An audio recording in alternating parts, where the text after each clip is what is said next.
Hallo bei Ink Up Your Pen. Heute möchte ich euch einen wirklich seltenen Füllfederhalter von Kaweco vorstellen, und zwar hier dieses Modell. Es handelt sich dabei um den Kaweco V85.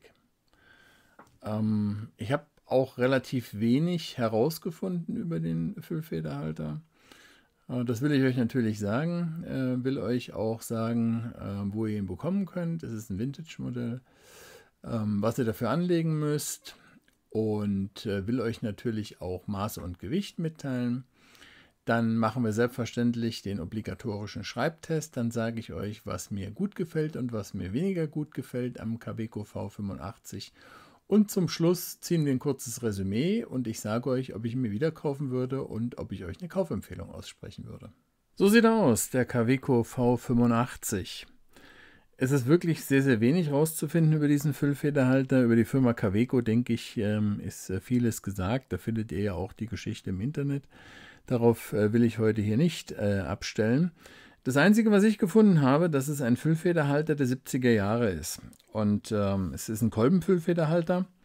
Und insofern würde ich sagen, so vom Design her, da passt das auch. Diese goldene Kappe, dieses klassische Design wird hier nach oben, verjüngt sich so ein bisschen nach oben, kräftiger Körper. Könnte schon sein, wobei auch da waren viele schlanke Modelle dabei. Ich kann es nicht genau einschätzen, muss ich dazu sagen. Aber ich habe den hier in einem Konvolut bekommen, diesen Füllfederhalter, und will ihn euch heute hier einfach mal vorstellen. Fangen wir mal mit der Kappe an. Das ist hier eine Metallkappe. Der Clip, wenn ihr es so seht, der ist funktional.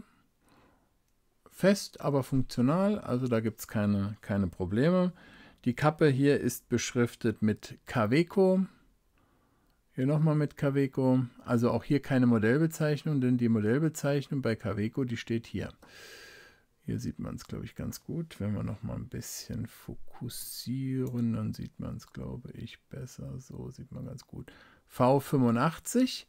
Und hier steht noch ein O oder eine 0. Also ich habe überlegt, was es sein könnte. Das ist ja normalerweise, schreiben die dann da die Federstärke hin. Eine Federstärke, da würde ja noch OB oder irgendwas stehen für eine breite Feder, also oblique, abgeschrägt. Vielleicht ist es eine Standardfeder damals gewesen und man hat jetzt hier nur auf das Abgeschrägte hingewiesen mit diesem O. Also ich habe nichts dazu gefunden im Internet. Vielleicht kennt ihr das ja, dass Kaweco solch eine Beschreibung gegeben hat. Aber mir ist das so nicht bekannt und wie gesagt, ich habe das hier auch nicht rausfinden können. Okay, dann schauen wir uns die Kappe einfach mal an, versuchen die mal abzuschrauben und da sehen wir mal, wie lange das dauert, wie viele Umdrehungen das sind. Das war eine. 1/3. Ja, fast 2 Umdrehungen.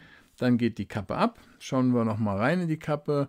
Kunststoff-Innenkappe, also ich sag mal, entspricht zu dem Design der 70er Jahre, überhaupt keine Frage. Hier versuchen wir wieder mal ein bisschen stärker reinzugehen. Da seht ihr so, jetzt seht ihr es auch richtig rum, das Kaweco-Logo, sehr schön gemacht, in diesem Plastik-Kappenkopf. Ja, ist da eingefasst, sieht vernünftig aus, alles sauber verarbeitet, der Clip liegt drunter. Auch hier, das ist eingraviert, Kaweco hier unten.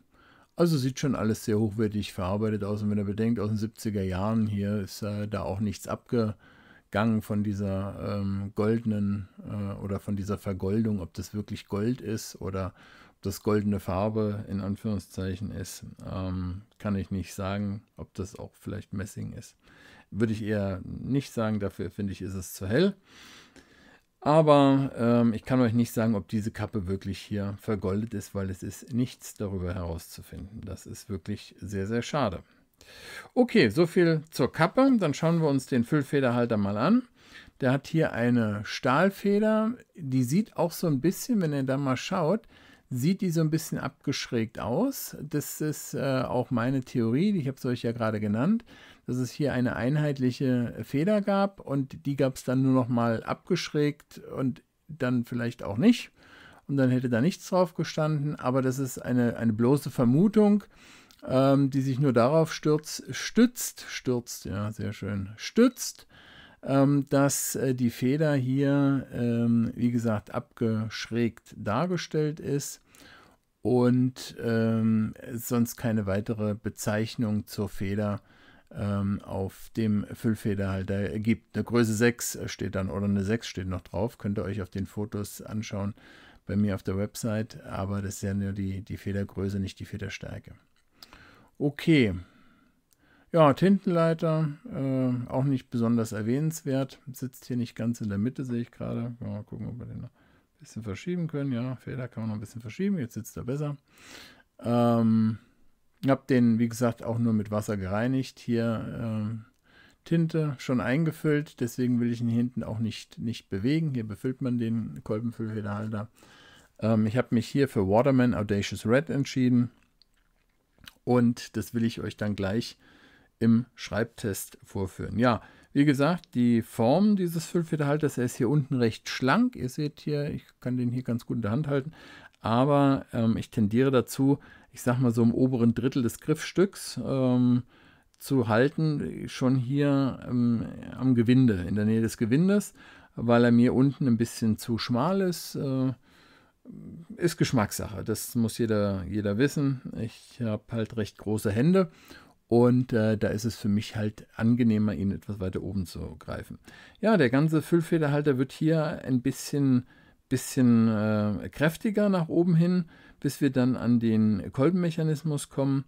Und es sieht eigentlich ganz gut aus. Das kommt auch hier so ein bisschen auf dem Video raus, dass der Füllfederhalter so ganz gut nach oben vielleicht ein bisschen kräftiger wird. Also kann man schwer sehen, aber wenn man so lang fährt, merkt man es deutlich nach oben hin. Wird er kräftiger, bis er sich dann hier in dem, ich sag mal, Mechanismus des Kolbens dann auch wieder verjüngt. Also interessante Formgebung, hat mir gut gefallen und ja, deswegen wollte ich ihn euch hier mal vorstellen. Er liegt, wie gesagt, gut in der Hand. Wenn ich ihn so vor euch halte, ohne Kappe und jetzt so zum Schreiben bereit mache sozusagen, dann misst er 11,9 cm. Das ist also kein Riese, er geht in meiner recht großen Hand gerade so gut hinein, dass man da nicht das Bedürfnis hat, die Kappe aufzustecken. Es geht aber, die Kappe aufzustecken, will ich euch auch mal zeigen. So, dann wird er recht groß. Er ist dann auch nicht unangenehm zu schreiben, muss ich auch sagen, obwohl es eine Metallkappe ist, aber es ist gut ausbalanciert. Und mit der aufgesteckten Kappe misst er 15,5 cm. Insofern wirklich dann noch ein vernünftiges Maß und von der Gewichtsverteilung her auch recht angenehm. Ja, im geschlossenen Zustand schraubt man dann wieder mal zu. Geschlossen, so wie er jetzt hier vor euch liegt und dann auch wieder scharf gestellt ist. Da misst er 13,1 cm. Jetzt habe ich es. So, 13,1 cm im geschlossenen Zustand und er wiegt mit Kappe, mit Tinte, mit allem drum und dran 14,4. Weiß gar nicht, ob ich das schon gesagt hatte, dann sei es an der Stelle nochmal gesagt. Okay, so viel erstmal zum Kaweco V85 und dann machen wir als nächstes den Schreibtest. Der Schreibtest.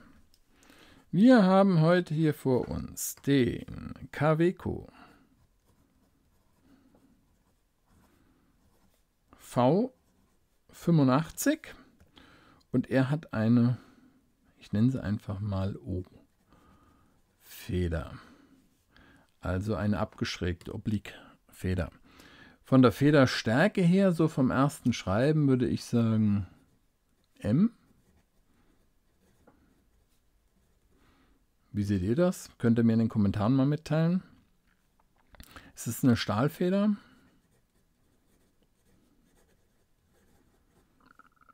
Vieles spricht hier auch vom Schriftbild her für das Abgeschrägte. Tinte ist Waterman Audacious Red.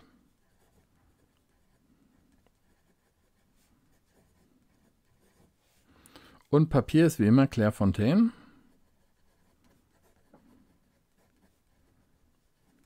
DCP 160 Gramm. Okay, dann könnt ihr jetzt wie immer hören, wie die Feder hier über das Papier gleitet.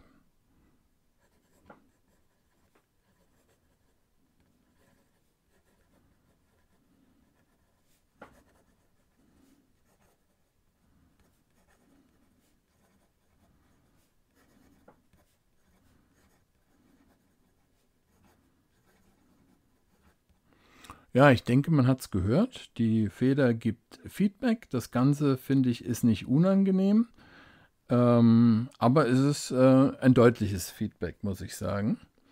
Und ja, man hört sie einfach. So viel dazu. Jetzt haben wir einen Moment offen gelassen. Dann gucken wir mal, ob er gleich anschreibt. Und dann schauen wir auch gleich, wie er mit schnellem Schreiben zurechtkommt. Ja, ist sofort da.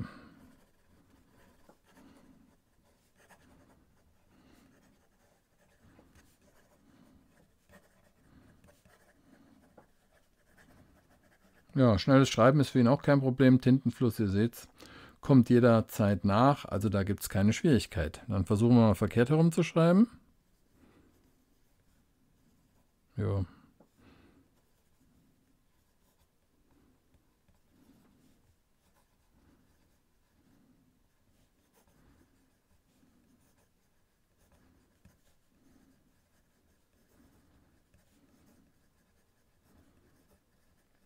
Also vom Schreibgefühl her ist es wie wenn er mit einem ausgetrockneten Filzschreiber schreibt. Sehr seltsam irgendwie. Und vom Schriftbild glaube ich auch. Also nicht wirklich zum verkehrt herumschreiben geeignet. Dann schauen wir mal, ob wir ein bisschen Variation hineinbekommen.